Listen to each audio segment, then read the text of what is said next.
You're not trapped by anger, you're trapped by how you hold on.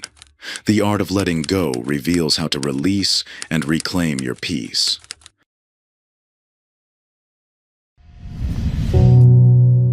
The Art of Letting Go. Introduction. The familiar heat rises in your chest, your jaw clenches, and time seems to slow as words escape your mouth. Words you know you'll regret, yet feel powerless to stop. In that moment, logic and reason evaporate like morning dew, replaced by a primal surge that demands expression. Later, in the quiet aftermath, you'll wonder how it happened again, despite your best intentions and countless promises to do better next time. You've tried everything, counting to 10, deep breathing, walking away, even punching pillows. Sometimes these techniques work, but more often, they feel like bringing a water pistol to a forest fire. The anger still smolders beneath the surface, waiting for the next spark to ignite it. Meanwhile, the cost of these emotional explosions continues to mount. Strained relationships, professional setbacks, and the crushing weight of regret that follows each outburst. If you're like most people, you've come to see anger as an enemy to be conquered, a dragon to be slain. But what if this very perspective is what keeps you trapped in an endless cycle of resistance and release? What if your anger isn't actually the problem, but rather your relationship with it? Here's a truth that might surprise you. Anger itself isn't the enemy. It's actually a messenger trying to communicate something vital about your values, boundaries, and needs. The real problem lies not in feeling anger, but in how we've been taught to grip it tightly, as though it were a weapon of protection or a shield against future harm. This book won't offer you another set of techniques to manage your anger. Instead, it presents something far more powerful, a fundamental shift in understanding that makes such techniques largely unnecessary. You'll discover that freedom from anger doesn't come from adding new skills to your arsenal, but from recognizing and releasing what you've been unknowingly carrying all along. Imagine standing at the edge of a rushing river, your arms laden with heavy stones. These stones represent your accumulated grievances, resentments, and perceived injustices. Your muscles ache from their weight, yet you hold on, convinced these stones are somehow protecting you, defining you, or securing your right to justice. But what if these very stones are actually anchoring you to your suffering? What if the path to freedom lies not in gripping tighter, but in the gentle art of opening your hands? This journey won't promise overnight transformation or a life completely free from anger. Such promises would be dishonest. What it offers instead is a new way of seeing that naturally dissolves anger's power over time, allowing you to respond to life's challenges with increasing clarity and ease. As you turn these pages, you'll discover that the prison of anger has always had an unlocked door. You simply haven't recognized it until now. Chapter 1. The Messenger You've Been Shooting. Through centuries of human civilization, a timeless tale has been passed down. The story of a proud king who grew weary of receiving troubling news from his messengers. In his desire for peace of mind, he began executing any messenger who brought unfavorable reports. Soon, no one dared deliver anything but pleasant news. The kingdom's enemies gathered at the borders, crops failed in distant provinces, and corruption spread through the courts, all while the king remained blissfully unaware in his palace, surrounded only by smiling faces and agreeable words. When his kingdom finally fell, he discovered too late that his real enemy hadn't been the messengers, but his refusal to hear their vital warnings. You've likely been taught to treat anger as that king treated his messengers, as an unwelcome intruder, to be eliminated, controlled, or suppressed. Modern society reinforces this view, offering countless techniques to manage anger, as though it were a wild beast to be tamed. These approaches might bring temporary relief, but they often leave you feeling like you're in an endless battle with your own emotions. What if, like those messengers in the ancient tale, anger isn't your enemy at all? What if it's actually trying to deliver critical information about your life, your boundaries, and your deepest values? This perspective shift begins with understanding anger's evolutionary purpose. Our ancestors didn't survive by calmly analyzing every threat. They needed rapid signals that could instantly prepare them for fight or flight. Anger served as that signal, flooding the body with energy and sharpening focus when boundaries were violated or resources threatened. This system still operates in your brain today, though the threats you face are more often social than physical. Think of the last time you felt angry. Perhaps someone dismissed your ideas in a meeting, a friend betrayed your trust, or a stranger cut you off in traffic. In each case, anger arose as a messenger carrying vital information. Your contributions deserve respect. Trust is essential in friendship. Physical safety matters. The problem wasn't the message itself. These are valid concerns reflecting important values. The suffering came from how you responded to the messenger. Many of us have developed habit patterns around anger that mirror that foolish king. We either attack the messenger through suppression, "I shouldn't feel this way," let it take over the kingdom through uncontrolled expression, or try to lock it away through denial. Meanwhile, the real message, the underlying information about our needs, boundaries, or values, goes unheard. This is where emotional intelligence regarding anger becomes crucial. It's the ability to receive anger's message without being consumed by its energy. Like learning to read a letter without setting it on fire or getting paper cuts, you can extract anger's valuable information without letting it burn you or others. You might be thinking, but some things deserve anger. There's real injustice in the world. You're absolutely right. Anger often arises in response to genuine wrongs or violations. But even here, there's a crucial distinction between hearing anger's message about injustice and letting anger dictate your response. The most effective agents of social change have typically been those who could channel anger's energy into focused action while maintaining clarity and strategic thinking. Instead of attacking anger or surrendering to it, try interviewing it. When anger appears, pause, like creating space to read a message rather than immediately reacting to it. Get curious about what information it's trying to deliver. What boundary has been crossed? What value feels threatened? What need isn't being met? Separate the signal, the important message about your values, from the noise, the urge to lash out or shut down. The next time you feel anger rising, ask yourself, if this anger could speak clearly, what would it tell me about what matters most to me? What is it trying to protect or preserve?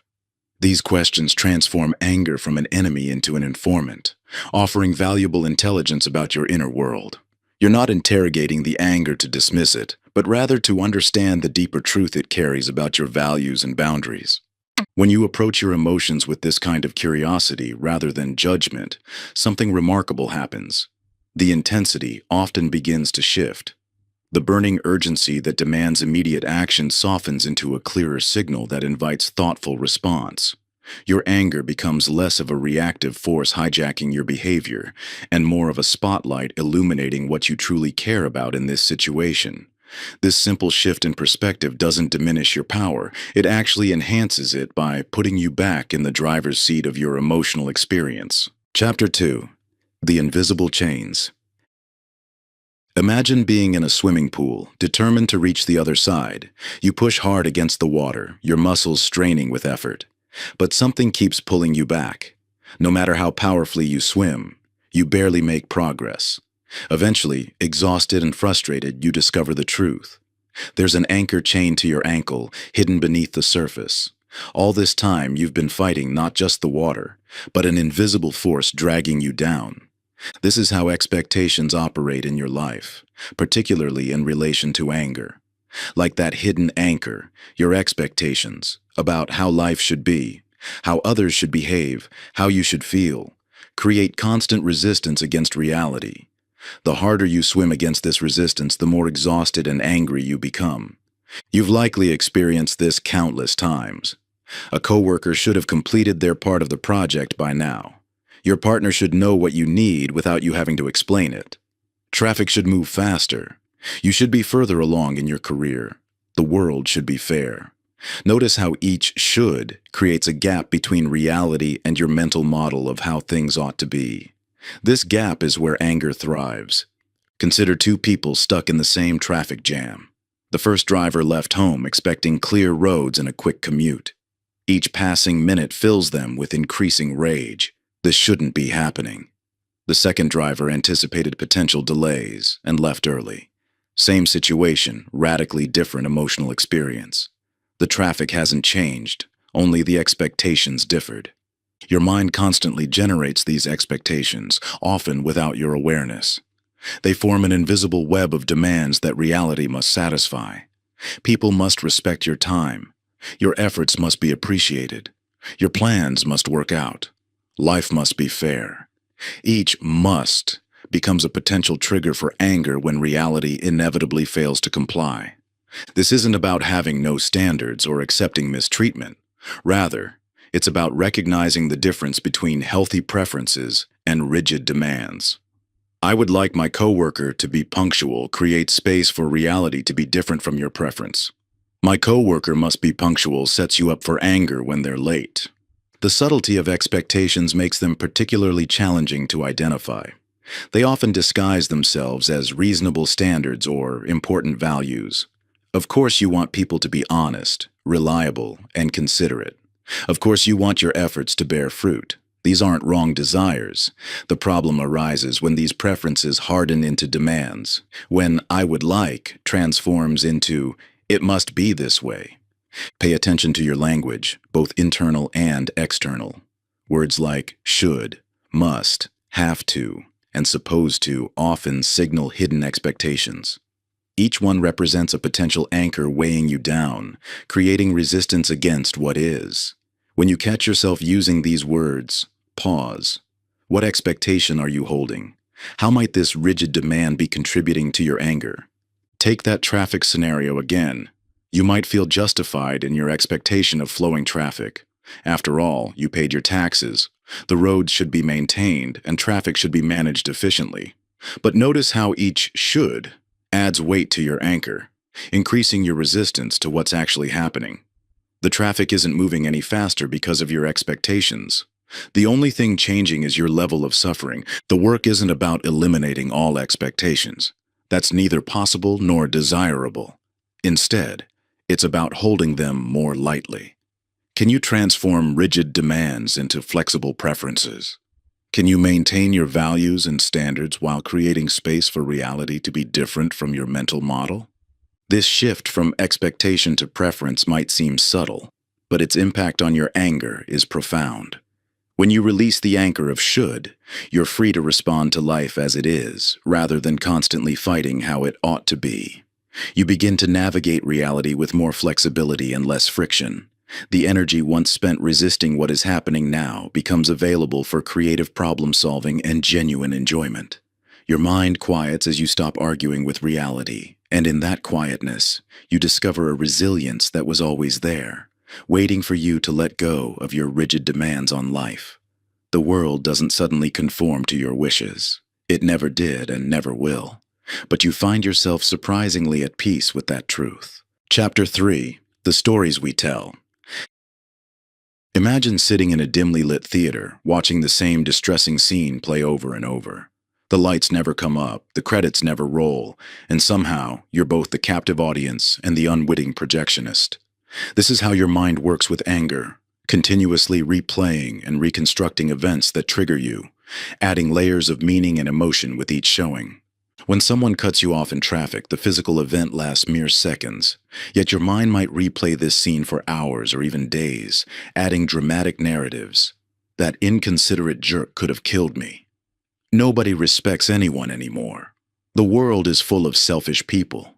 What began as a simple swerve of a car transforms into an epic tale of moral decay and personal victimization. Or consider receiving a brief, curt email from your boss. The actual event is just black text on a white screen, but your mind spins an elaborate story. She's obviously unhappy with my work. I'm probably going to get passed over for the promotion. She's always had it out for me. A 3-sentence email becomes a full-length feature film about workplace injustice and career catastrophe. These stories seem to arise automatically, and in many ways, they do. Humans are naturally meaning-making creatures. It's how we make sense of our world. But there's a crucial difference between what actually happened and the story you tell about what happened. The first is objective reality. The second is your mind's interpretation, judgment, and elaboration. Think about a recent situation that made you angry. Now strip away every interpretation, judgment, and assumption until only the bare observable facts remain. Instead of, my friend disrespected me by showing up late again because they don't value my time, you're left with, person A arrived at location B at time C. Notice how differently you feel when you hold just the facts versus the full narrative. This isn't to suggest that your interpretations are necessarily wrong. Sometimes your stories might be entirely plausible. Maybe that driver was being reckless. Perhaps your boss is unhappy with your work. But even plausible stories are still stories, mental constructions that you have the power to hold differently. These narrative loops become self-perpetuating cycles. Each time you replay the mental movie, you add new details, insights, and emotional resonance. The story grows more elaborate, more convincing, and more triggering. You become increasingly invested in its truth, making it harder to consider alternative interpretations or simply let it go. When someone at work takes credit for your idea, the initial sting of frustration can be transformed through storytelling into an ongoing source of rage. Your mind might generate scenes from the past. They've always been opportunistic. Project into the future. They'll keep doing this unless I stop them. And create meaning. This proves I can't trust anyone here. Each layer of narrative reinforces and amplifies the anger, keeping it alive long after the meeting ended. The power of these stories lies in their invisibility. Like water to a fish, they're so much a part of your mental environment that you don't recognize them as stories at all. They simply feel like reality itself. This is why two people can experience the same event so differently. Each person's unique narrative filter transforms raw experience into personal meaning, creating vastly different emotional responses to identical situations. The key insight isn't about eliminating stories. That's neither possible nor desirable. Rather, it's about developing the awareness to recognize your stories as stories. When you can separate the objective events from your interpretations of them, you gain the freedom to hold those interpretations more lightly. In this space of awareness, you discover that your narrative isn't carved in stone, but painted in watercolors, fluid, changeable, and open to revision. You might still choose to believe your initial interpretation, but now it's a conscious choice, rather than an automatic reaction. This subtle shift transforms you from a passive recipient of your stories into their mindful curator, free to question, modify, or release them as you see fit. Try this. The next time you feel anger arising, pause and ask yourself, what actually happened? Observable facts. Versus, what story am I telling about what happened? Interpretations, judgments, meanings. Write these down in parallel columns. This simple practice can create enough space between event and interpretation to loosen anger's grip. This separation doesn't invalidate your feelings or suggest you shouldn't care about what happens. Instead, it offers the freedom to respond to life's challenges without being trapped in recurring narratives that generate fresh anger with each mental showing. As you develop this awareness, you'll find yourself able to be present with what is, rather than lost in stories about what it all means. Chapter 4. The Illusion of Control. Picture someone standing on a beach during a storm, screaming at the wind to change direction, hands raised in futile command, becoming increasingly frustrated as the gale continues its natural course. You've likely experienced this same exhausting dynamic in your own life. Not with actual weather, but with people and circumstances you desperately wish you could control. Your spouse keeps leaving dishes in the sink despite countless discussions. Your teenager continues making choices you believe will harm their future. Your coworker persists in habits that make your job more difficult. Your family members maintain political views you find deeply problematic. In each situation, you feel the mounting pressure of knowing exactly how things should be, coupled with the maddening inability to make them that way. This desire for control isn't a character flaw. It's a natural response to the uncertainty and unpredictability of life. Your mind seeks safety through predictability, and when people or situations threaten that safety by deviating from your preferred script, anger arises as a tool to attempt to restore order. However, this presents an unsolvable equation. The scope of what matters to you, your circle of concern, vastly exceeds the scope of what you can actually influence. You care about your family members' health choices, your neighbors' parking habits, your coworkers' work ethic, societal attitudes, political decisions, and countless other factors that affect your life. But caring about something doesn't grant you the power to control it. In workplace scenarios, you might invest enormous emotional energy trying to change a colleague's communication style or work habits. In relationships, you might repeatedly attempt to modify your partner's behavior or emotional responses. In family dynamics, you might struggle endlessly to shift relatives' perspectives or choices. Each attempt at control seems logical in the moment.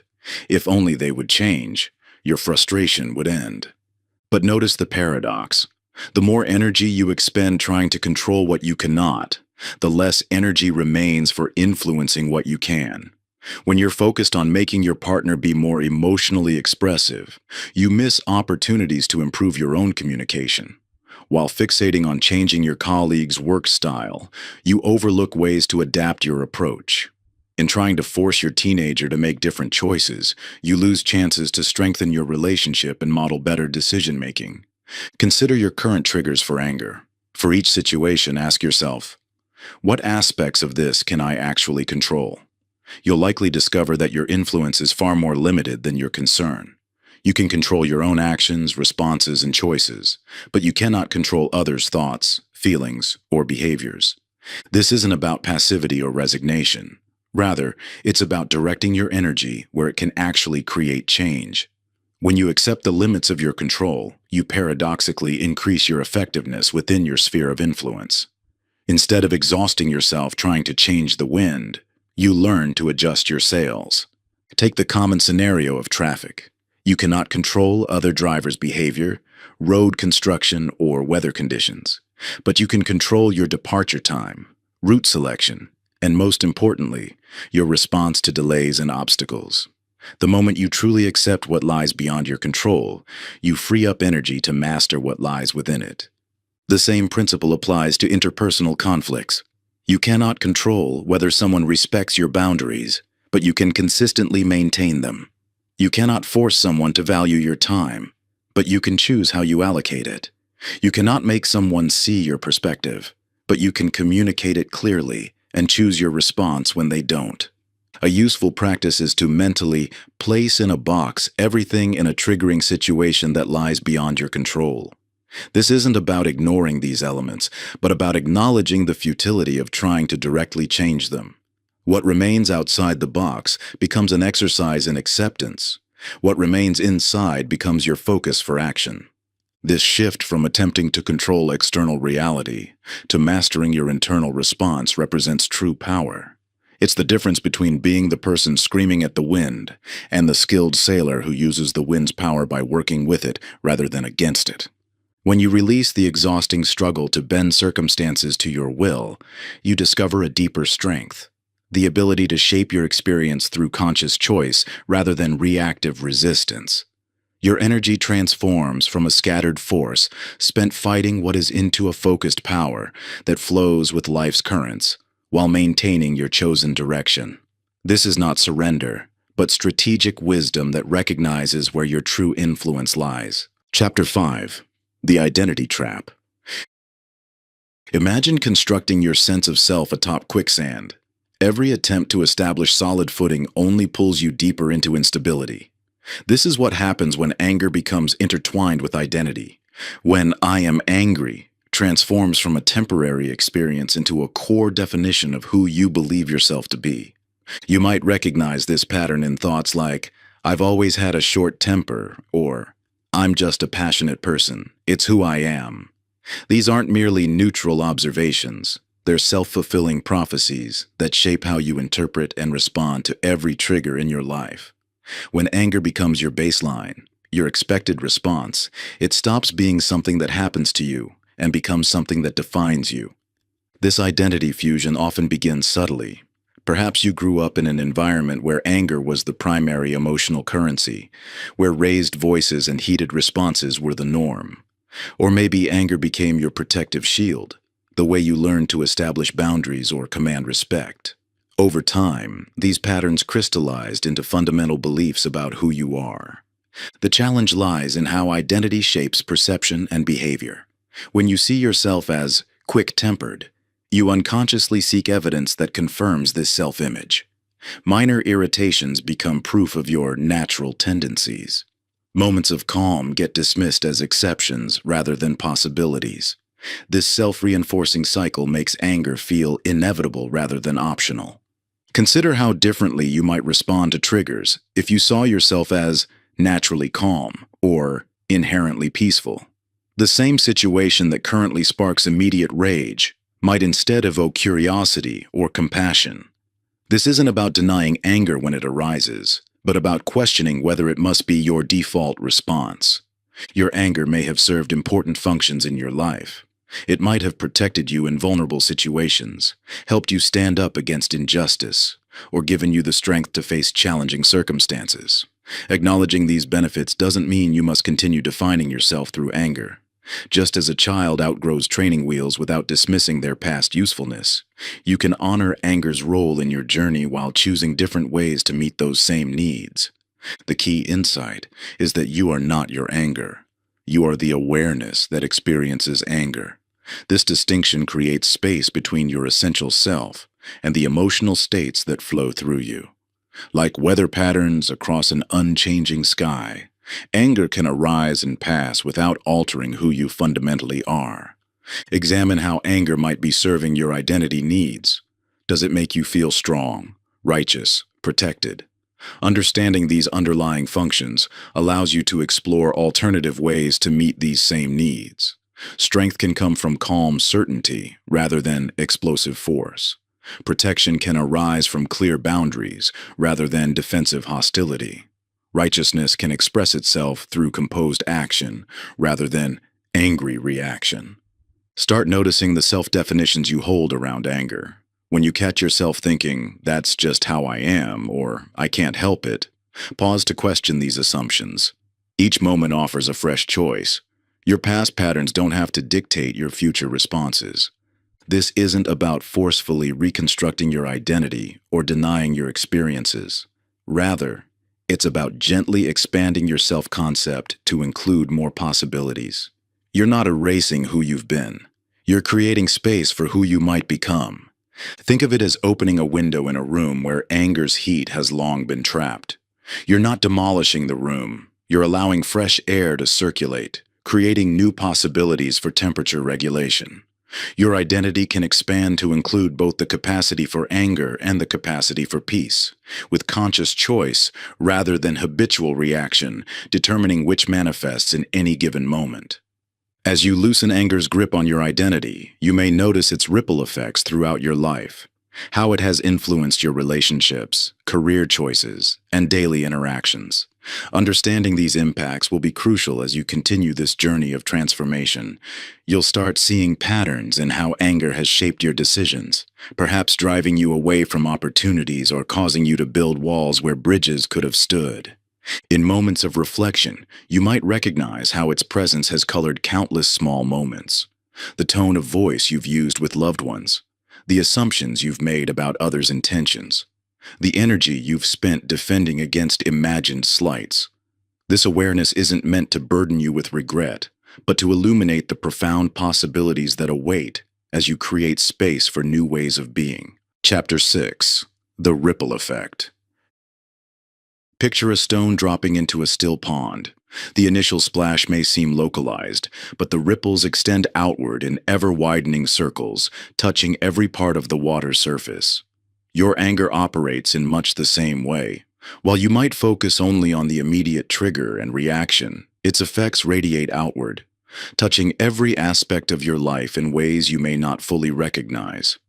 In those heated moments when anger takes hold, your awareness typically narrows to the immediate situation, the person who wronged you, the circumstance that feels unfair, the boundary that's been crossed. This tunnel vision makes it difficult to see how your anger reverberates through your entire existence, creating patterns that shape your health, relationships, decisions, and overall quality of life. Research in health psychology reveals the profound physical toll of chronic anger. Each burst of rage triggers a cascade of stress hormones that tax your cardiovascular system, suppress your immune function, and create patterns of muscular tension. Over time, these physiological responses can contribute to hypertension, increased risk of heart disease, and accelerated cellular aging. Your body bears the burden of every angry moment, even those you think you've moved past. The impact on your relationships may be even more significant. When anger becomes a frequent visitor in your interactions, it erodes the foundation of trust and emotional safety that healthy connections require. Your heightened reactivity reduces your capacity for empathy, making it harder to see situations from others' perspectives or respond with understanding rather than judgment. Those closest to you begin walking on eggshells, carefully monitoring their words and actions to avoid triggering your responses. This dynamic creates a self-reinforcing cycle. Their cautious behavior may feel patronizing or inauthentic, generating fresh triggers for your anger. Your cognitive function also suffers under anger's influence. Studies in neuroscience demonstrate how anger narrows your attention, limiting your ability to process information and consider alternative perspectives. Your decision-making becomes impaired as the emotional centers of your brain override areas responsible for rational analysis. Problems that might have creative solutions appear to have only two options: fight or surrender. This restricted thinking perpetuates cycles of reactivity and limits your ability to navigate complex situations effectively. Consider how your anger might be affecting your professional life. Even if you maintain tight control over your emotional expression at work, the internal experience of anger consumes mental and emotional resources that could be directed toward more productive ends. Your colleagues likely sense your underlying tension, which can impact team dynamics and limit opportunities for collaboration or advancement. The cumulative effect of these impacts creates what we might call anger's shadow, a persistent darkening of your life experience that extends far beyond the moments of active anger. This shadow manifests in subtle ways: the opportunities you miss because people find you difficult to work with, the relationships that never deepen because others keep their distance, the creative solutions you can't see because your mind is clouded by resentment. You might argue that your anger serves important functions, motivating you to take action, establishing boundaries, or addressing injustice. While these benefits may appear valid in the short term, they come at a tremendous cost. Every instance of using anger as a tool reinforces neural pathways that make it your default response, gradually diminishing your capacity for more effective approaches to these same challenges. Take a moment to imagine your life completely free from anger's influence. Picture your body relaxed, your mind clear, your relationships characterized by trust and open communication. Envision approaching challenges with creative flexibility rather than rigid reactivity. This isn't about becoming passive or accepting mistreatment. It's about responding to life's challenges from a place of centered clarity rather than emotional volatility. The true cost of chronic anger isn't just in its immediate effects, but in the life experiences it prevents. The moments of joy you can't fully appreciate, the connections you never develop, the opportunities you can't recognize through anger's distorting lens. These hidden costs accumulate over time, shaping not just your experience of the present moment but the very trajectory of your life.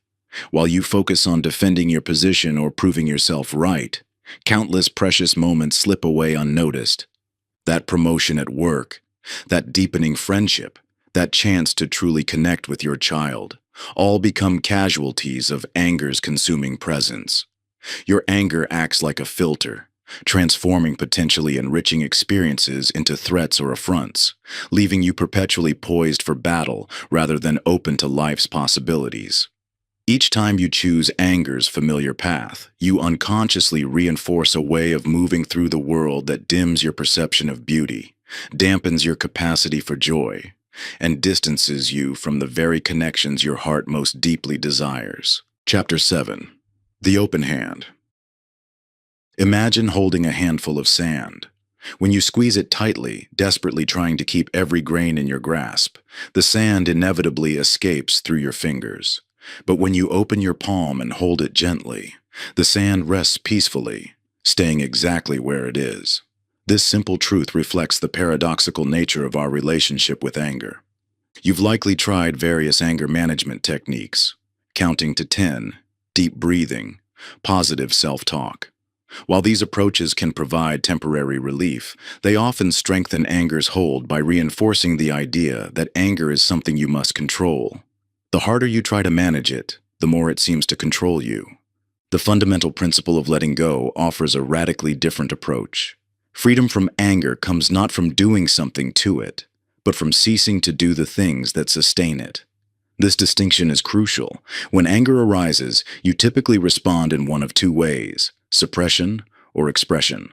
Suppression pushes anger down, creating internal pressure that eventually demands release.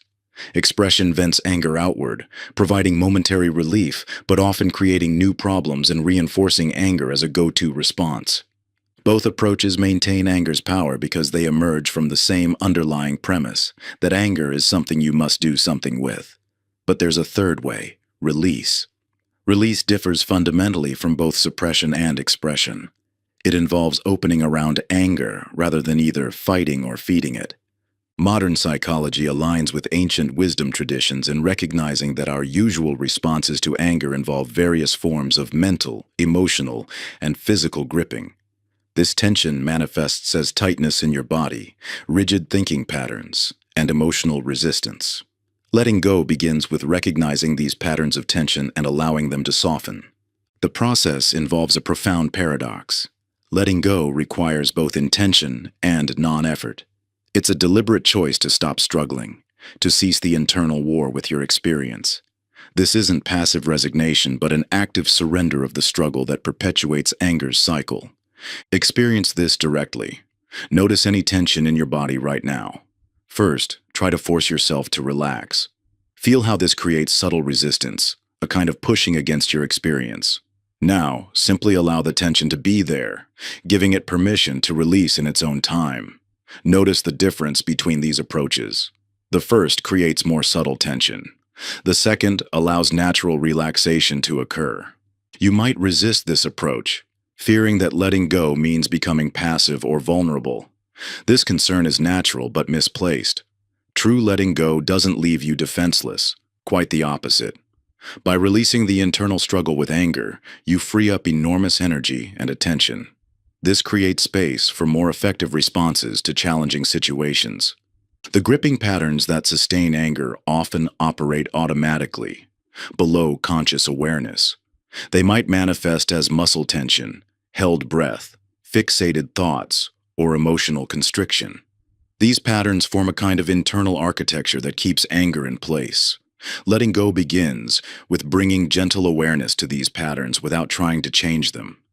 When you stop doing the things that maintain anger, the mental rehearsal of grievances, the physical bracing, the emotional resistance, you may find that anger naturally begins to dissolve.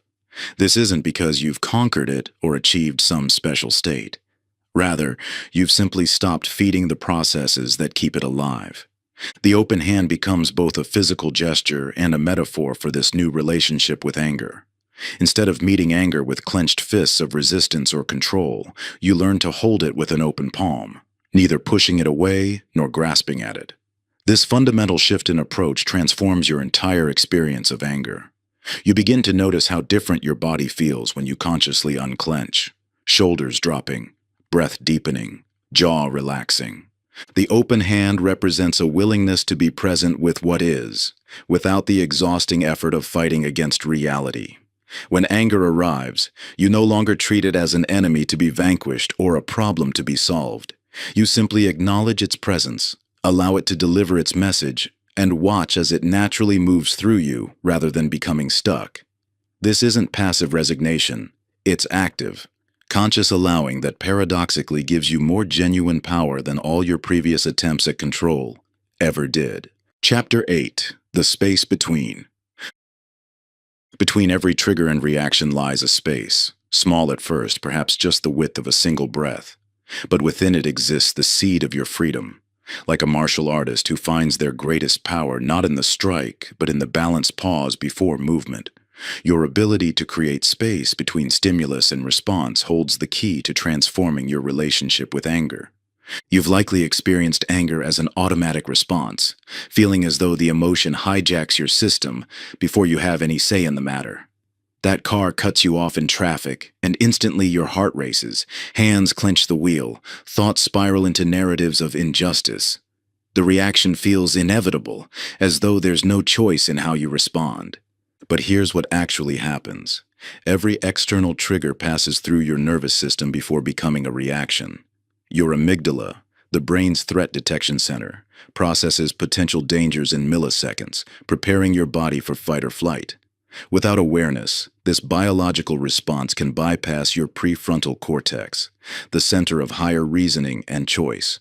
The result feels like an automatic reaction, but it's really the collapse of space between stimulus and response.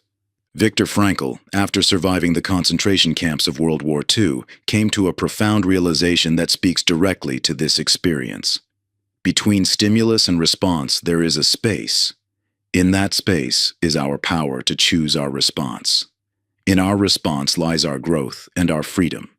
This insight, born from witnessing humanity in its darkest hours, reveals that even in the most challenging circumstances, this space exists. Your body actually sends early warning signals before anger fully manifests. Subtle tensions, changes in breathing, warming sensations. These physical cues provide an opportunity to recognize rising anger before it overwhelms. The key is learning to detect these signals and use them as reminders to pause. When you're cut off in traffic, there's a fraction of a second between seeing the other car and your reaction.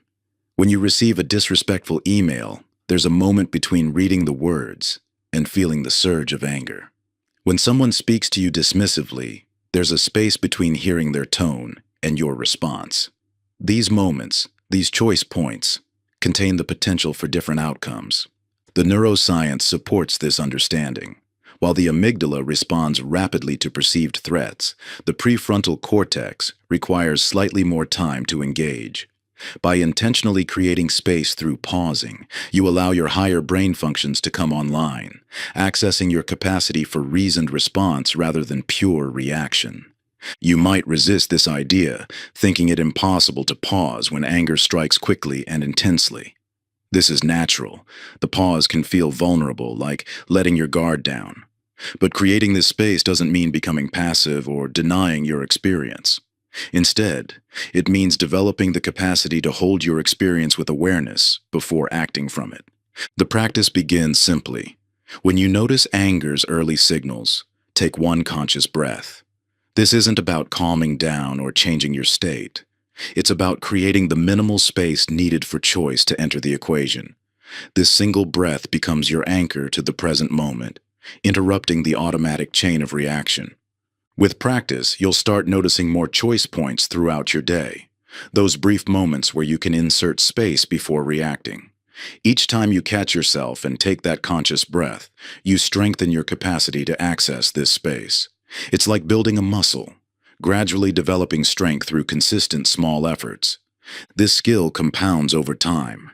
You might begin by catching yourself once or twice a day, perhaps only after you've already started to react. That's perfectly normal. Soon you'll recognize the signals earlier. A tightening in your chest, a flush of heat in your face, a sudden narrowing of your thoughts.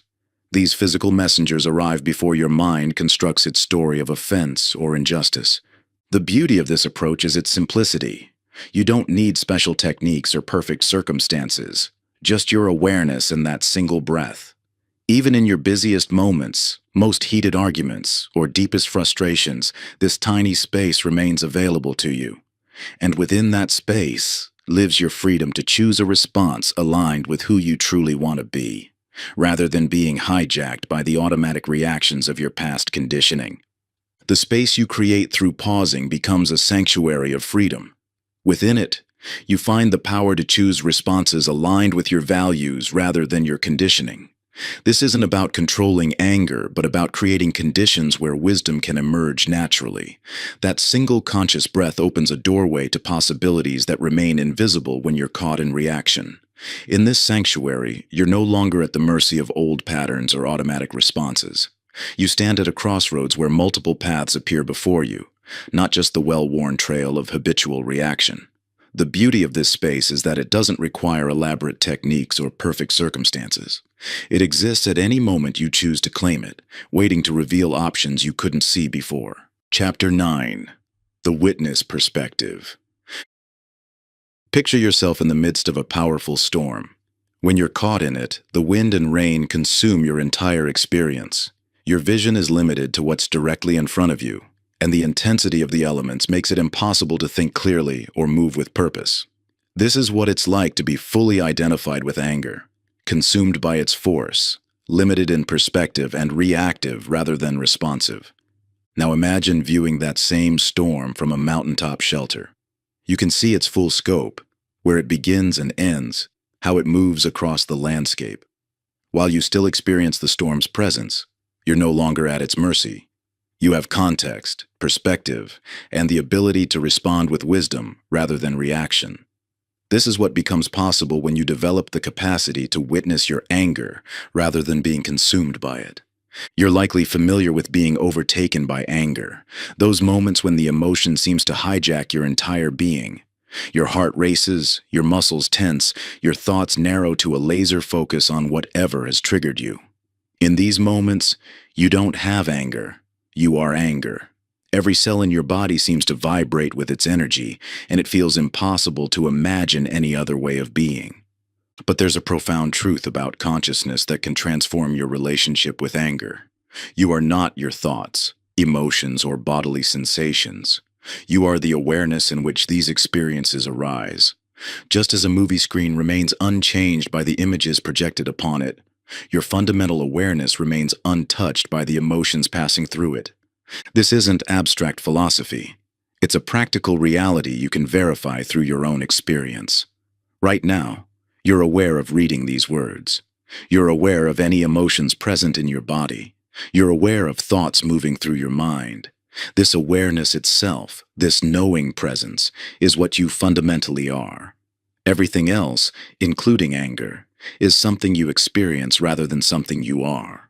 When anger arises, it appears in this space of awareness, like a storm appearing in the sky. The sky doesn't become the storm. It provides the space in which the storm can exist. Similarly, your awareness doesn't become anger. It provides the space in which anger can be fully experienced without consuming you. Just as clouds, no matter how dark and turbulent, pass through the vast expanse of sky without altering its essential nature, your anger moves through the field of your awareness without changing what you fundamentally are.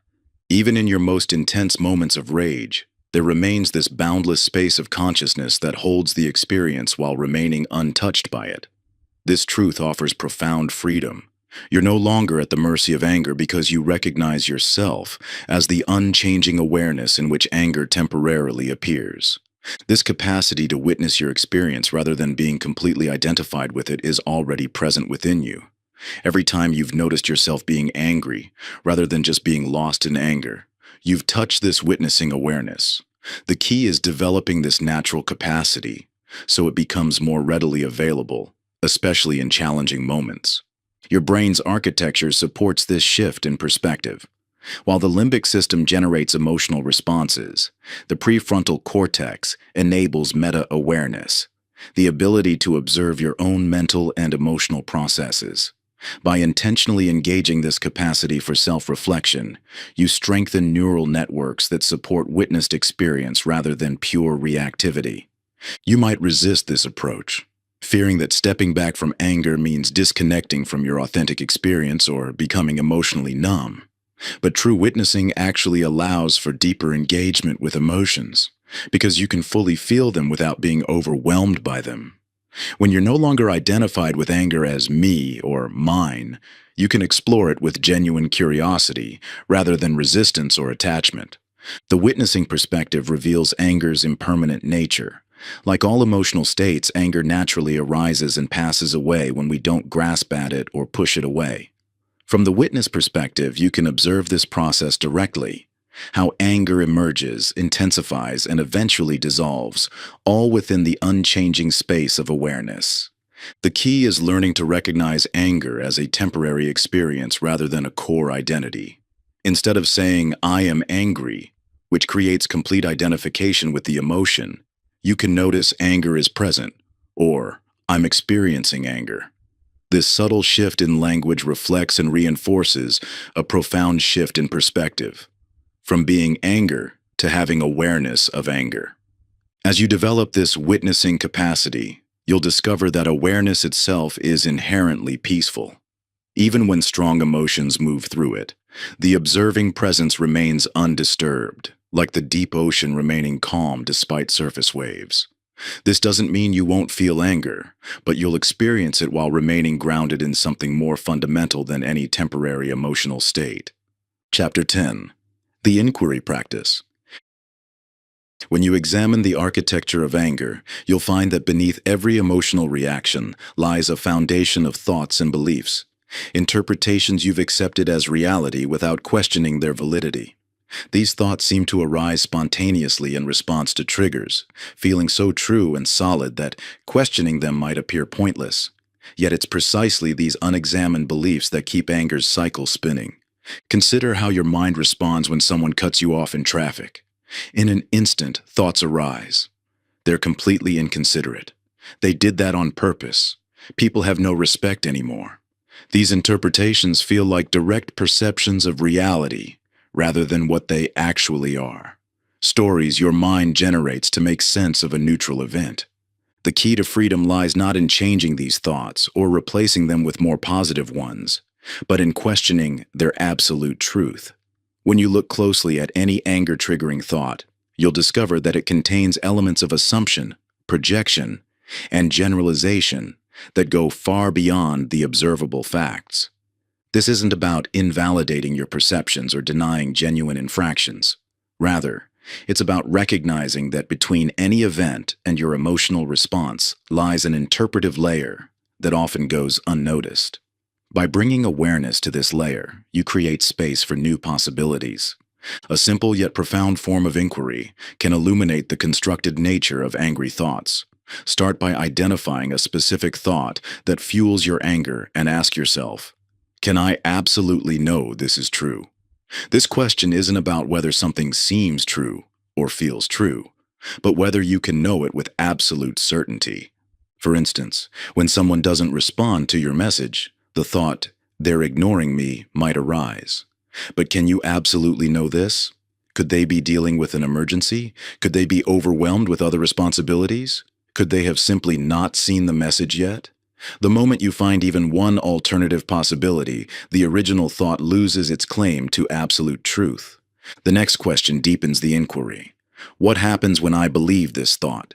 Notice how believing the thought affects your body, emotions, relationships, and actions. Does it create tension, anxiety, or defensiveness? Does it lead to reactive behavior that you later regret? This investigation reveals the real-world consequences of holding thoughts as unquestioned truth. Then ask yourself, who would I be without this thought? This isn't about suppressing or changing the thought, but simply imagining how you might experience the same situation if that particular interpretation didn't arise in your mind. Often you'll discover a natural clarity and peace that exists when you're not caught in reactive thinking. Finally, consider, what's another perspective that might be equally or more true? This opens your mind to alternative interpretations that might better serve you while still honoring the facts of the situation. The goal isn't to replace negative thoughts with positive ones, but to recognize that multiple perspectives can exist simultaneously. Through this systematic inquiry, you'll begin to notice patterns in your anger-triggering thoughts. Common themes might include assumptions about others' intentions, expectations about how things should be, or beliefs about what certain behaviors mean. As you question these patterns, their power to generate automatic anger begins to diminish. This process of inquiry becomes particularly powerful when applied to recurring triggers, those situations or relationships where anger seems to arise predictably. By examining the underlying thoughts driving these reactions, you often discover that what appeared as an external problem was actually maintained by internal beliefs. The practice isn't about reaching specific conclusions or adopting predetermined perspectives. Instead, it's about developing the capacity to hold your thoughts more lightly, recognizing them as interpretive lenses, rather than direct perceptions of reality. This shift alone often creates enough space for anger to naturally dissipate. Through consistent inquiry, you'll discover that freedom from anger doesn't require maintaining certain thoughts or achieving specific mental states. Rather, it emerges naturally from seeing through the solidity of the thoughts that normally fuel angry reactions. When thoughts are recognized as thoughts rather than truth, their power to generate automatic emotional reactions diminishes. This transformation happens not through force or control, but through clarity. As you practice questioning your anger-producing thoughts, you'll notice something remarkable. The space between an event and your reaction gradually widens. What once triggered an immediate flood of rage now creates a moment of awareness first. In this space lives your freedom, not because you've mastered techniques for suppressing emotion, but because you've developed the wisdom to recognize when your mind is creating stories that aren't serving you. The beauty of this approach is its simplicity. You don't need to become a different person or develop superhuman emotional control. You simply need to bring light to the unconscious thought processes that have been running on autopilot. When exposed to this light of awareness, many thoughts that seemed absolutely true and justified simply dissolve on their own. Chapter 11. The Compassion Bridge. Throughout my work with thousands of individuals struggling with anger, one truth consistently emerges. Beneath every expression of anger lies a deeper story of pain, fear, or unmet needs. Think of anger as a protective wall we build around our vulnerabilities. While it may seem to keep us safe, it also keeps us isolated and unable to truly connect with others or even parts of ourselves. When you experience anger, it creates an immediate separation, a gap between you and the person or situation triggering your response. This gap often feels necessary, as if maintaining that distance protects you from further hurt or violation. Yet this very separation perpetuates the cycle of anger and prevents the understanding that could lead to genuine resolution. Consider how anger functions in your closest relationships.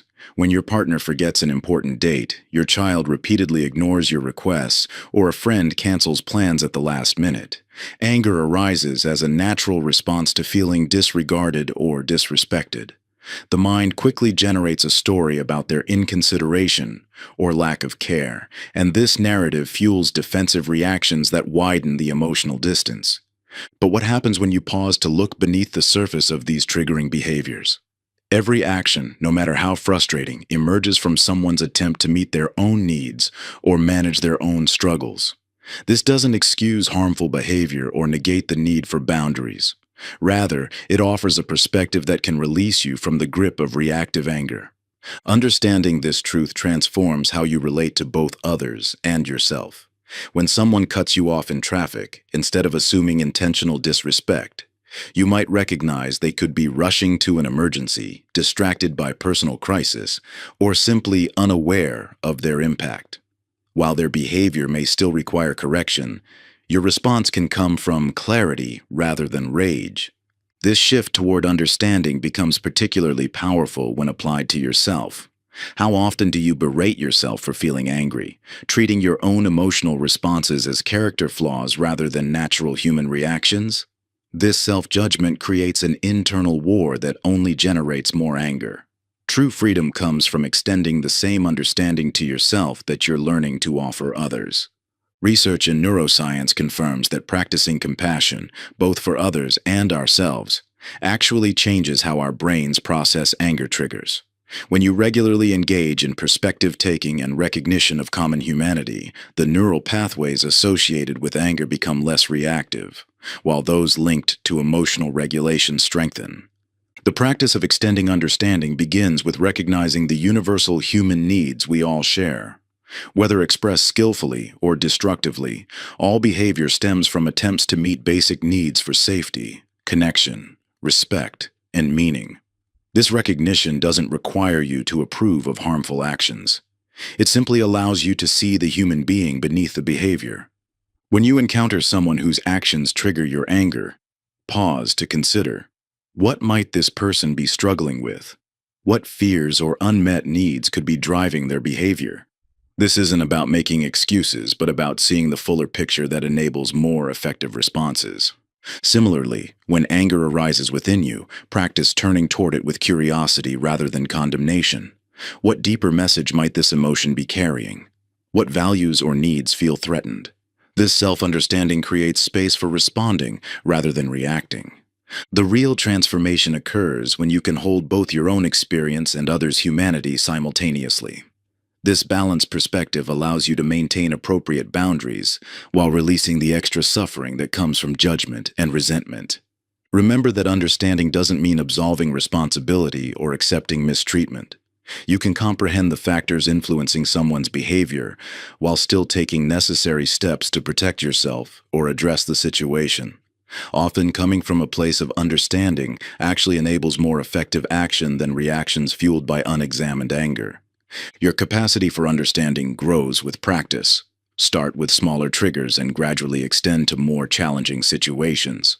Notice how this shift in perspective affects not just your anger, but your overall well-being and relationships. The ultimate paradox reveals itself. By understanding what drives others' difficult behaviors, you free yourself from the prison of reactive anger. In releasing the need to judge or condemn, you discover a natural peace that exists beneath the surface of emotional reactivity. This inner stillness has always been there, waiting patiently behind the noise of your interpretations and assumptions. When you look deeply into someone's actions without the fog of judgment clouding your vision, you begin to see the complex web of fears, wounds, and unmet needs that shape their behavior. This insight doesn't excuse their actions, but it liberates you from the exhausting cycle of resistance and reaction that keeps you bound to your own suffering. Chapter 12. The Freedom of Forgiveness. Through my years of studying human behavior and emotional patterns, I've observed how past hurts create present suffering, much like carrying stones in a backpack that grows heavier with each step. This weight isn't just metaphorical. Research shows that chronic resentment affects everything from heart health to immune function, essentially allowing past injuries to harm us long after the initial wound. You might believe you're protecting yourself by holding on to these grievances, keeping your guard up against future harm. Perhaps you feel that forgiveness means excusing inexcusable behavior or opening yourself to being hurt again. These concerns are valid and deserve acknowledgement. However, continuing to carry the weight of past injuries affects you far more than those who caused them. Consider the energy required to maintain resentment. Each time you replay a painful memory, your body responds as if the injury is happening again, flooding your system with stress hormones and maintaining a state of defensive tension.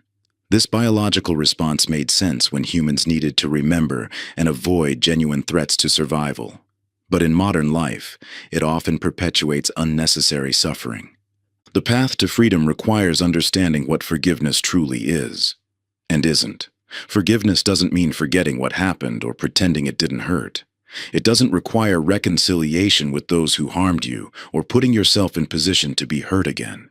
True forgiveness is an internal process of releasing yourself from the burden of carrying old wounds into new moments. When you hold on to resentment about a coworker's betrayal from years ago, that resentment colors how you interact with current colleagues. When you can't release anger about a parent's failures, that anger often seeps into your own parenting. The past perpetuates itself through your grip on it.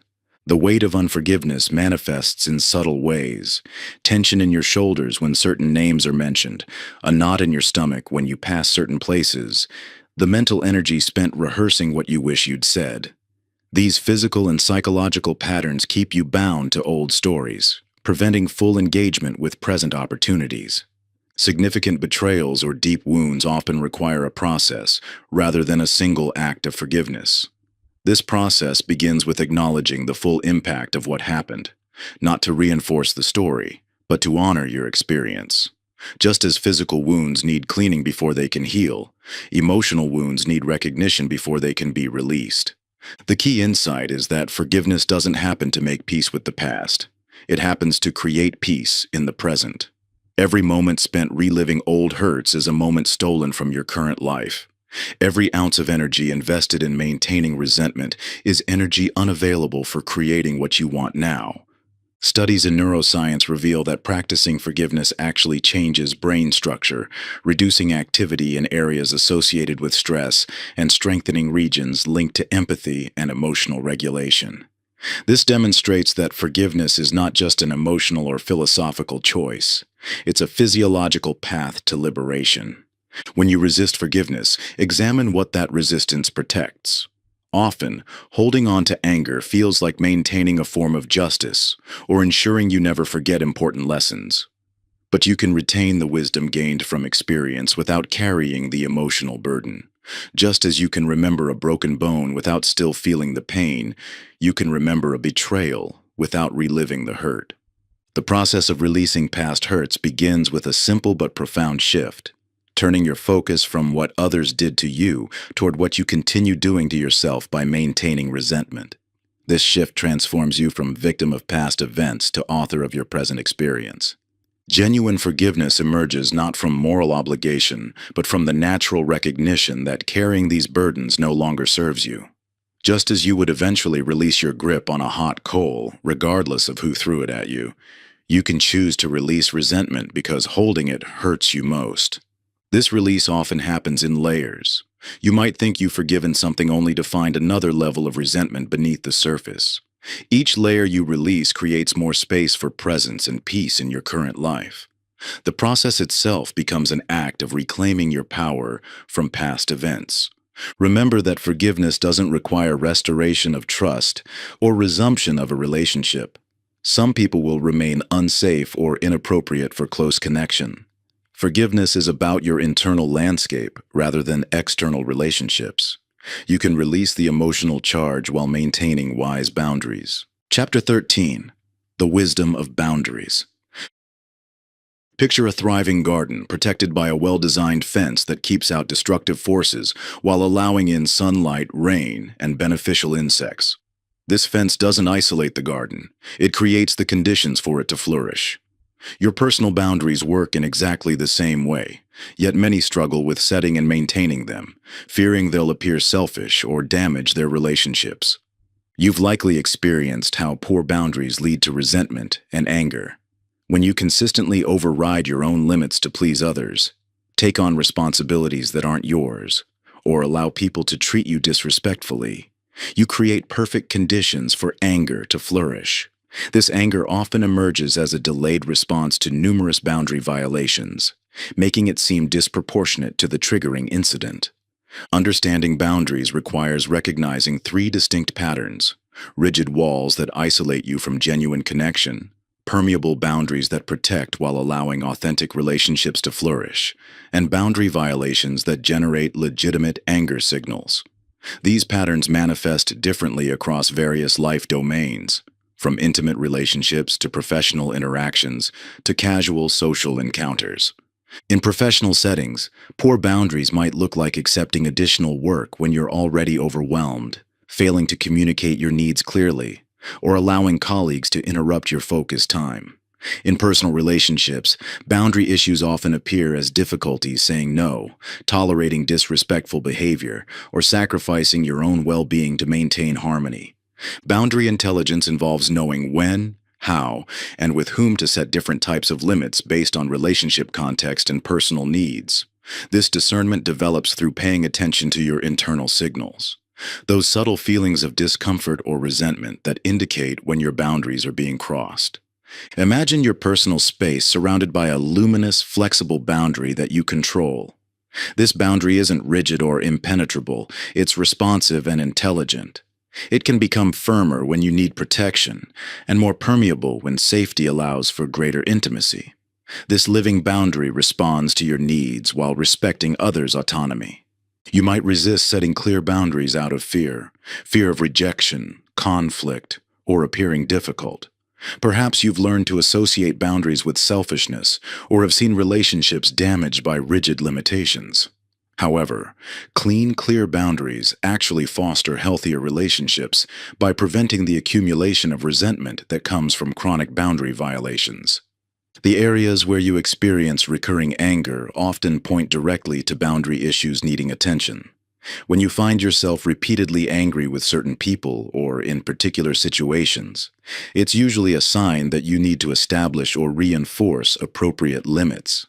This pattern isn't random or meaningless. Your anger acts as an internal compass, highlighting exactly where your boundaries have become too porous or undefined.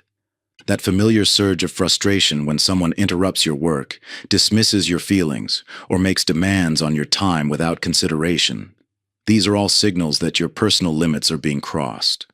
Rather than seeing these moments purely as sources of distress, recognize them as valuable indicators guiding you toward necessary changes in how you protect your space and energy. Effective boundaries require both internal clarity and external communication. Internal clarity means knowing your limits, values, and non-negotiables.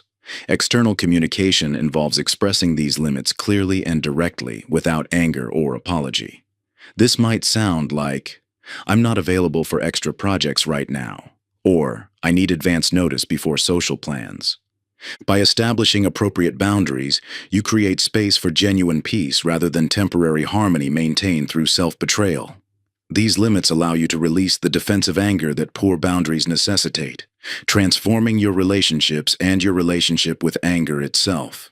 The connection between boundaries and letting go becomes clear when you realize that proper limits eliminate the need for many anger responses. When you protect your space effectively, you no longer need anger as a defensive mechanism. This creates the foundation for true peace, not the peace of submission, but the peace of proper protection. Research in psychology consistently shows that individuals with well-defined boundaries experience less chronic anger and better relationship satisfaction.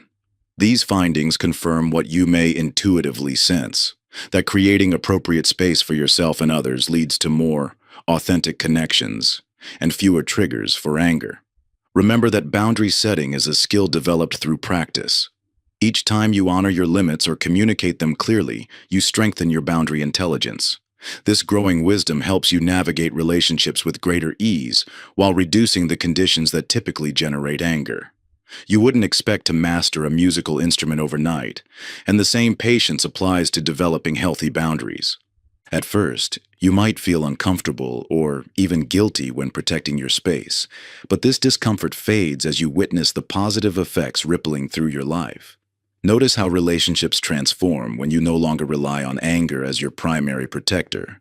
Conversations become more authentic, connections deepen, and the exhausting cycle of resentment begins to dissolve. Your growing boundary intelligence becomes a quiet strength that others naturally respect, often without you having to say a word. Chapter 14: The Alchemy of Acceptance. In the constant flow of life, resistance often feels like our natural response to unwanted circumstances. Just as a boulder in a river creates turbulence by opposing the water's flow, our resistance to life's challenges generates internal turbulence we experience as anger. Yet the river holds profound wisdom. It doesn't fight the boulder, but flows around it, maintaining its essential nature while finding the path of least resistance. Your habit of resisting what is makes perfect sense. When faced with situations that feel wrong, unfair, or threatening, pushing back seems like the only logical response. Traffic jams warrant frustration. Critical feedback deserves defensive anger. Others' irritating behaviors justify your irritation. This pattern of resistance appears so natural that questioning it might seem absurd. Yet here lies a transformative truth. Your suffering arises not from the situations themselves, but from your resistance to them. This isn't about passively accepting mistreatment or abandoning your values. Rather, it's about recognizing that fighting against reality creates a second layer of pain, on top of whatever difficulty you're facing. Consider how differently you experience a traffic delay when you resist it versus when you accept its reality. In resistance, you tense your body, replay frustrated thoughts, and generate anger that changes nothing about the situation while deteriorating your well-being. In acceptance, you acknowledge the unchangeable reality of the delay, which frees your energy to make constructive choices. Whether that's calling ahead to adjust plans, using the time productively, or simply maintaining your peace. This distinction between passive resignation and active acceptance proves crucial. Resignation collapses into helplessness, while acceptance creates space for clear seeing and wise action. When you receive critical feedback, resignation says, "I'm worthless," while acceptance says, "This feedback exists. Now what can I learn from it?" When someone's behavior triggers you, resignation says, "I have to put up with this," while acceptance says, "This is happening. What boundaries do I need to set?" The paradox becomes clear. Accepting what is actually creates the foundation for effective change. You can only transform what you first acknowledge. Fighting reality distorts your perception and scatters your energy, while acceptance focuses your power where it can make a difference. Research in stress physiology demonstrates how acceptance impacts our nervous system. When we resist reality, we maintain a state of fight-or-flight arousal that impairs cognitive function and escalates emotional reactivity. Acceptance, in contrast, activates the parasympathetic nervous system, creating the physiological conditions for clear thinking and considered response. Actual studies of mindfulness-based interventions show that increasing acceptance correlates with reduced anger, reactivity, and improved emotional regulation. This evidence supports what contemplative traditions have long taught, that meeting reality with acceptance rather than resistance creates the conditions for genuine peace. Your resistance often masquerades as strength, a way of standing up for yourself or fighting injustice. However, true power lies in clearly seeing what is while maintaining your center. Like the river, you can acknowledge obstacles without letting them diminish your essential nature or deflect you from your course. When you stop battling against reality, you discover an untapped reservoir of energy that was previously consumed by struggle. This shift transforms your relationship with challenging situations. Rather than exhausting yourself by fighting what cannot be changed, you harness your power to navigate life's inevitable obstacles with grace and wisdom. In this space of acceptance, you access a deeper strength, one that flows not from resistance, but from the profound understanding that you remain whole regardless of external circumstances. When triggered by others' behavior, notice how resistance creates an adversarial relationship that increases tension and reduces your effectiveness. Acceptance doesn't mean approving of their actions, but acknowledging their reality, which paradoxically frees you to respond with wisdom rather than reactivity. The practice becomes simple but profound. In any triggering situation, first say yes to its reality. This doesn't mean you like it or want it to continue. It means you stop fighting the fact that it exists.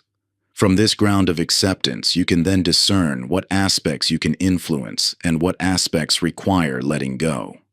This transformation of resistance into acceptance creates an alchemical shift in your relationship with anger. Rather than generating fresh fuel for your anger through constant opposition to reality, you develop the capacity to flow with life while maintaining your integrity. This creates space for genuine peace, not the false peace of suppression or resignation, but the authentic peace of clear seeing and wise response. As you embrace what is, your energy shifts from fighting shadows to illuminating possibilities. You'll find yourself responding to provocations with a steadiness that might have seemed impossible before. Not because you've become passive, but because you've accessed a deeper wisdom that transcends the need for defensive reactions. This is the paradoxical power of acceptance. In surrendering the battle against reality, you gain the clarity to transform it. Chapter 15. The Power of Perspective. When you're caught in anger's grip, your vision narrows like a camera lens zooming in on a single point, excluding everything else from view. This tunnel vision makes the triggering event seem like the entire world, as though nothing else exists beyond this moment of frustration, this slight, this obstacle. You lose sight of the broader context, the flow of time, and the myriad perspectives that might offer relief from anger's intensity. Imagine viewing your life through different lenses, some that magnify problems until they overwhelm your field of vision, others that reveal the vast landscape of context surrounding any given moment. The same situation can feel radically different depending on which lens you're looking through. A criticism that feels devastating through the magnifying glass of anger might appear as valuable feedback when viewed through a lens of growth. A frustrating setback that seems catastrophic in the moment might register as a minor bump when seen through the telescope of time. This powerful shift in perspective doesn't deny or diminish your initial emotional response. Rather, it expands your view to include more of reality, creating space around the intense feelings that can otherwise consume you. When you zoom out from the close-up shot of anger, you gain access to wisdom that the narrow view obscures. Three natural dimensions of perspective offer immediate relief from anger's tunnel vision. The temporal dimension asks how this situation might look in a week, a month, or a year from now. The personal dimension considers how others involved might be viewing the same circumstances. The contextual dimension examines what larger factors might be influencing the situation beyond what's immediately visible. Brain imaging studies reveal that engaging in perspective-taking activities literally calms the amygdala, your brain's alarm center, while activating regions associated with executive function and emotional regulation. This biological shift creates the neural conditions for responding with wisdom rather than reactivity. Consider how these perspective shifts transform common trigger situations. When a colleague criticizes your work, the narrow view fixates on the perceived attack, generating defensive anger. The temporal perspective reminds you how previous criticisms that initially stung later proved valuable for your growth. The personal perspective considers what pressures or expectations might be driving your colleague's communication style. The contextual view examines how organizational culture, project deadlines, or other factors might be influencing the interaction. In relationship conflicts, the narrow view gets trapped in who's right and who's wrong. The temporal perspective considers the relationship's broader arc and what will matter in the long run. The personal perspective explores what fears or unmet needs might be driving your partner's behavior. The contextual view examines how external stressors, past experiences, or cultural differences might be shaping the dynamic.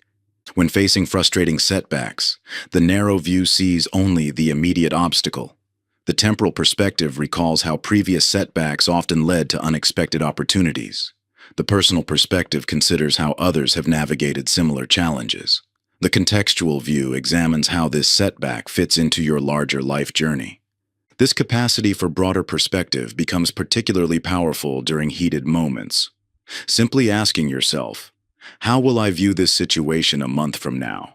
can create enough mental space to interrupt the automatic anger response. Wondering, "What might I be missing about their perspective?" opens the door to empathy that anger typically blocks. None of this means ignoring or minimizing genuinely problematic situations. The goal isn't to explain away legitimate concerns, but to view them with clarity that anger's tunnel vision prevents. Often, seeing more clearly reveals more effective responses than anger would suggest. When you're stuck in traffic, the narrow view generates futile rage at the delay. The temporal perspective remembers that every previous traffic jam eventually ended. The personal perspective considers how other drivers might be feeling equally frustrated. The contextual view examines how this moment fits into the larger pattern of your day. This practice of expanding perspective becomes a reliable tool for transforming anger in the moment. As you develop this skill, you'll find yourself naturally shifting to broader views when triggers arise, creating space for choice where previously there seemed only automatic reaction. Perspective shifts serve as reliable pathways out of anger's tunnel, revealing the broader landscape of possibility that anger obscures. What looks different truly feels different, not because you're denying reality, but because you're seeing more of it. Chapter 16. The Gratitude Shift. When you walk through an urban landscape, your attention naturally gravitates toward the concrete, steel, and glass that dominate the environment. Yet sometimes, breaking through a crack in the sidewalk, you might notice a small flower, resilient, vibrant, and alive despite its harsh surroundings. This simple sight offers a profound truth about the nature of appreciation. Even in the most challenging circumstances, something of value exists, if you're willing to look for it. You might be skeptical about the role of gratitude in managing anger. After all, when someone cuts you off in traffic, criticizes your work unfairly, or dismisses your feelings, appreciation isn't your natural response. Your mind immediately focuses on the threat, the disrespect, or the injury. And this narrow focus feeds the flames of anger. This reaction isn't wrong. It's how your brain is wired to protect you. But this default setting, while natural, often traps you in patterns of reactivity that perpetuate suffering. Research in neuroscience and psychology reveals something remarkable. Your brain cannot simultaneously process feelings of genuine gratitude and anger. They operate on different neural circuits, and when you activate one, you naturally diminish the other. This isn't about forcing positive thinking or denying legitimate problems. Rather, it's about expanding your awareness to include aspects of your experience that anger typically obscures. Consider how this works in practice. When stuck in traffic, your immediate focus goes to the delay, the inconvenience, and perhaps the inconsiderate drivers around you. These thoughts naturally generate anger. But in that same moment, you could acknowledge the safety of your vehicle, the technology that lets you notify others of your delay, or even the unexpected time to listen to a favorite podcast. Neither perspective negates the other, but the second creates space around the anger rather than feeding it. Workplace conflicts offer another revealing example. When facing criticism or difficult colleagues, anger narrows your focus to the apparent attack or unfairness. Yet within that same situation might be opportunities for growth, chances to practice boundaries, or insights into your own triggers. Again, this isn't about pretending the challenge doesn't exist, but about recognizing that most situations contain both difficulty and value. Your capacity for gratitude functions like a muscle. It strengthens with consistent use and atrophies with neglect. Each time you intentionally look for something to appreciate in a triggering situation, you build this capacity. Over time, this practice rewires your neural pathways, making appreciation more accessible even in challenging moments. Think back to a past difficulty that initially seemed purely negative, but ultimately led to growth, learning, or unexpected benefits. Perhaps a job loss that forced you to pursue a more fulfilling path, or a relationship ending that taught you crucial lessons about yourself. This reflection isn't about minimizing past pain, but about recognizing how time often reveals value hidden within challenges. You might resist this approach when facing situations that seem to contain nothing worthy of appreciation. Some experiences appear purely negative, and trying to find gratitude feels impossible or even inappropriate. But appreciation doesn't require denying difficulty. It simply involves broadening your focus beyond the challenging aspects that anger automatically highlights. Health psychology research demonstrates that cultivating gratitude reduces stress hormones, lowers blood pressure, and improves immune function. These physiological changes create better conditions for responding to triggers with wisdom rather than reactivity. The practice literally changes your body's biochemistry, making it easier to access clear thinking in challenging moments. When you encounter triggering situations, a simple three-step practice can help you access appreciation without denying difficulty. First, acknowledge the challenge honestly, naming what's hard or painful about the situation. Second, intentionally identify one aspect you can appreciate no matter how small. Third, notice how this broader perspective affects your emotional state. This isn't about manufacturing positive feelings, but about creating space around the anger. This practice requires consistency and patience. Like any skill, it develops through regular exercise rather than occasional effort. Each time you find something to appreciate in a difficult moment, you strengthen your capacity to hold both challenge and value simultaneously. This expanded awareness naturally loosens anger's grip without requiring you to suppress or deny your initial reactions. Chapter 17. The Responsibility. When you stand at a crossroads, multiple paths stretch before you, each leading to different destinations. This same moment of choice exists whenever anger arises, though it rarely feels that way in the heat of the moment. Your reactions might feel automatic, as though anger instantly transforms thought into action, leaving no space for conscious choice. Yet within that narrow gap between trigger and response lies your greatest freedom. Consider how often you've looked back on an angry outburst and wished you'd responded differently. In those moments of reflection, alternative responses become clear. You could have taken a breath, asked a clarifying question, or simply walked away. This hindsight reveals an essential truth. Different responses were always possible, even if they weren't accessible in the moment. Viktor Frankl, having endured the unimaginable horrors of concentration camps, discovered that even in the most extreme circumstances, humans retain one fundamental freedom: the ability to choose their attitude toward any situation. This profound insight reveals that while you cannot always control what happens to you, you maintain control over how you respond. The distinction between reaction and response proves crucial here. Reactions emerge automatically from habit and conditioning. They're the patterns you've developed over years of handling difficult situations. Responses, in contrast, arise from conscious awareness and deliberate choice. This difference might seem subtle, but it represents the boundary between being controlled by anger and maintaining sovereignty over your actions. When a colleague criticizes your work, the automatic reaction might be defensive anger, perhaps snapping back or withdrawing in hostile silence. But in that same moment, multiple alternative responses exist. You could get curious about their perspective, calmly assert your boundaries, or take time to process before engaging. Each option creates different consequences, yet accessing these choices requires developing what psychologists call response flexibility. Response flexibility represents your capacity to pause, consider options, and consciously select your behavior rather than defaulting to habit. Like any skill, it strengthens through practice. The more you exercise this ability in low-stakes situations, the more accessible it becomes during intense triggers. Workplace dynamics often provide clear examples of how different responses create different outcomes. When faced with a frustrating email, you might habitually fire back an angry response. But pausing to consider alternatives could lead to scheduling a constructive conversation, seeking clarification, or addressing the underlying issue rather than reacting to the surface trigger. You might resist this idea, knowing how overwhelming strong emotions can feel. Some reactions seem too powerful to override, as though anger floods your system too quickly for conscious choice. This experience is valid, yet it represents your current capacity rather than your ultimate potential. Responsibility develops gradually, beginning with small triggers and expanding to more challenging situations. The key lies in recognizing that every triggering moment contains a choice point, a tiny gap between stimulus and response where awareness can enter.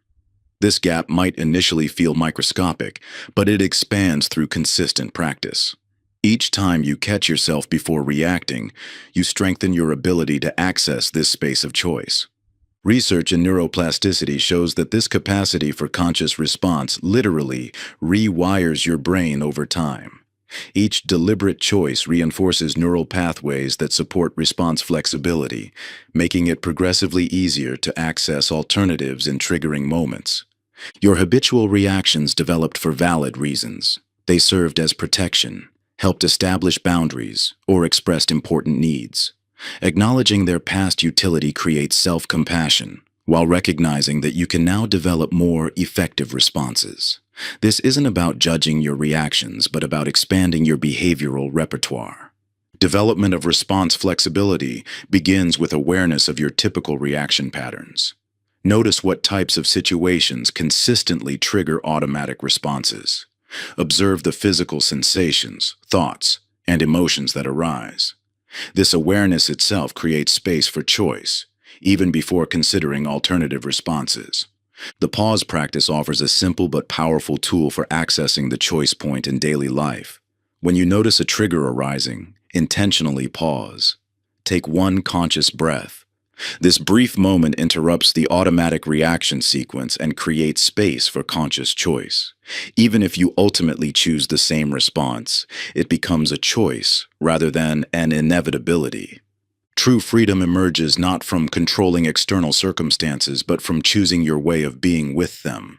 This represents the essence of letting go, releasing the illusion that you must react in particular ways while embracing your power to choose conscious responses. Chapter 18. The Integrated Life. Just as a master musician no longer thinks about individual notes, but simply flows with the music, your journey with anger can evolve from conscious technique to natural peace. Through dedicated practice, what begins as deliberate effort transforms into effortless wisdom, not through force or control, but through deep integration of understanding. Throughout this book, you've explored various aspects of anger and learned powerful tools for working with it. You've discovered how to pause, question your thoughts, shift perspective, and choose conscious responses. Yet you might wonder, will I always need to consciously apply these practices? Will peace ever feel natural rather than achieved? The transition from doing practices to being at peace mirrors how we learn any complex skill. Consider how you learn to drive a car. Initially, every action required intense concentration, checking mirrors, signaling turns, maintaining proper speed, and staying in your lane. Yet now you likely navigate complex traffic situations while holding conversations or thinking about other matters. The individual components have integrated into fluid competence. This same progression occurs as you develop a new relationship with anger. What begins as conscious application of techniques gradually becomes integrated understanding that shapes your perceptions and responses before thought intervenes. This represents the difference between doing peaceful practices and being peace itself. Neuroscience confirms this progression from conscious effort to embodied wisdom. When learning any new skill, the brain initially requires high activation in areas associated with conscious control. As mastery develops, these same actions become encoded in deeper brain regions that operate below conscious awareness. Your responses become both more effective and more effortless. This integration manifests in subtle but significant ways. Perhaps you've already noticed moments where you responded to a trigger with unexpected calm. Not because you remembered to apply a technique, but because something has shifted in your basic relationship with anger. These spontaneous moments of peace reveal the natural wisdom that emerges through consistent practice. The development of embodied wisdom doesn't mean you'll never experience anger again. Rather, it manifests as a growing capacity to hold emotional experiences with greater spaciousness and return to equilibrium more quickly when triggered. Like a martial artist who maintains balance even when pushed, you develop the ability to stay centered amidst life's challenges. You might resist this possibility, doubting whether such deep transformation is truly possible. Perhaps you've struggled with anger for so long that it feels fundamentally woven into your identity. Yet small shifts are already occurring, moments when you naturally choose peace without conscious effort. These glimpses reveal your growing capacity for living from integrated understanding. This evolution requires acknowledging and celebrating these subtle signs of transformation. Each time you notice yourself responding differently without trying, you reinforce new neural pathways. Rather than focusing on how far you still have to go, recognize how far you've already come. Every natural moment of peace builds momentum toward embodied wisdom. The process unfolds gradually, like water slowly wearing away stone. You don't need to force or rush it. Simply maintain consistent practice while remaining open to evidence of integration. Notice when peace arises spontaneously. Observe how triggers that once provoked automatic reactions now create space for choice. Recognition itself accelerates transformation. Integration doesn't mean achieving some perfect state of perpetual calm. It means developing trust in your fundamental capacity for peace, even amid life's inevitable challenges. Like the musician who can return to the melody even after a missed note, you cultivate the ability to reconnect with peace when temporarily knocked off center. This represents the deepest form of letting go, releasing not just individual instances of anger, but the very concept of yourself as someone prone to anger. You open to a larger identity as awareness itself, naturally capable of holding all experiences with increasing equanimity. From this space, peace becomes not something you do, but simply what you are. Your fundamental nature emerges as spacious and unbound, free from the old stories of reactivity and struggle. Like a vast sky that remains unchanged regardless of the weather passing through it, you discover an innate capacity to embrace all of life's moments without being defined by them. This isn't about becoming a different person. It's about recognizing who you've always been beneath the layers of accumulated tension and defensive patterns. Conclusion. As you reach the end of this journey, pause for a moment and notice how your hands feel. Remember the heavy stones you were carrying when we began, the grievances, resentments, and anger that seemed so essential to hold on to. Notice how your grip has gradually loosened, how your shoulders have begun to relax, how your breath moves more freely. This lightness isn't because the challenges in your life have disappeared, but because you've discovered the profound truth that peace comes not from controlling external circumstances, but from releasing your internal holds. Throughout these pages, you've explored how anger persists, not through the power of triggers, but through your own patterns of holding. The rigid expectations that create constant disappointment, the blame narratives that keep wounds fresh, and the illusion of control that generates endless frustration. You've seen how these patterns, though once protective, have become the very chains that bind you to suffering. This journey from anger to peace isn't about reaching some perfect state of perpetual calm. It's about walking a path with increasing awareness and skill, understanding that each step brings you closer to your natural state of equilibrium. You'll still experience anger. This is part of being human, a natural response to life's challenges. But now you possess something invaluable, the understanding that anger need not hijack your life or define your experience. As you implement these insights in daily life, you'll encounter challenges. There will be days when old patterns resurface strongly, when you react before remembering to pause, when the practice feels harder than it should. Know that these moments aren't failures. They're opportunities for deeper learning, chances to practice self-compassion and strengthen your commitment to peace. Progress, not perfection, is the goal. What's emerging through this work goes beyond anger management techniques. As you release the habitual tensions and defensive patterns, you naturally create space for deeper qualities to emerge. Compassion for yourself and others, wisdom in challenging situations, and an abiding sense of inner peace that comes from knowing you're no longer at war with life itself.